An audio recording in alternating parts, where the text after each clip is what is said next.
All right, let's move on to the next question. Question from Sumit. How is the deployment approach different for a transformational change versus an incremental change? So I guess that's a good segue from this last question. We touched on the need to continuously improve and the need to reinvent. Greg, do you want to tackle this one? I'd like to hear your kind of initial take on it. I've got a couple different directions to take this, but...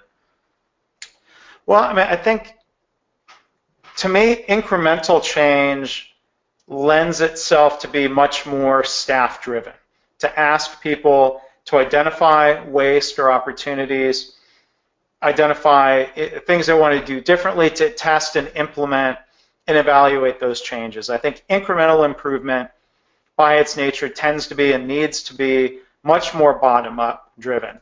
I think transformational change tends to be driven because it is a bigger change. It requires more time, more effort, potentially more investment to transform or reinvent something. I think that transformational change tends to be driven in a more top-down way, where executives are looking at strategic goals and objectives and needs of the organization, and that's helping prioritize, maybe if you will, those critical few transformational changes that we're going to take on this year.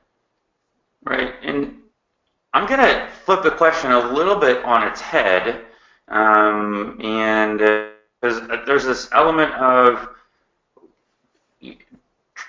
almost like a higher level to the question. How would you do a transformational change of an organization versus doing an incremental change of an organization from an improvement deployment standpoint, if you will?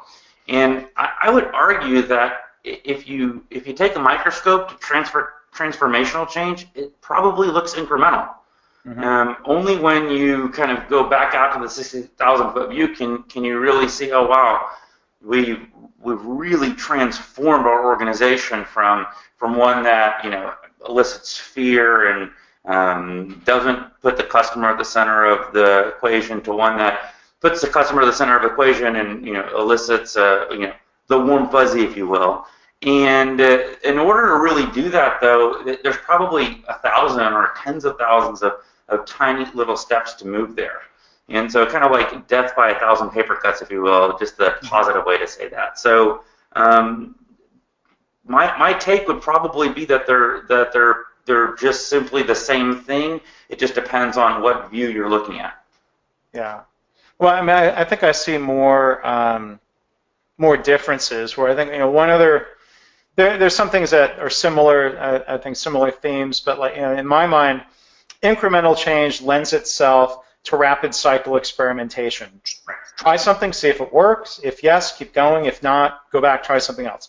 Transformational change tends to be bigger and riskier, and I think that's where in the plan, do, study, adjust cycle, you tend to have far more planning, but then you come up with ways of iterating a design, whether it's for software or a new building or a new tower, let's say in a hospital, or a new factory. You're going to want to use simulation. You're going to use computer simulation. You're going to use mathematical analysis. You're going to use in-life three-dimensional simulations, cardboard layouts, and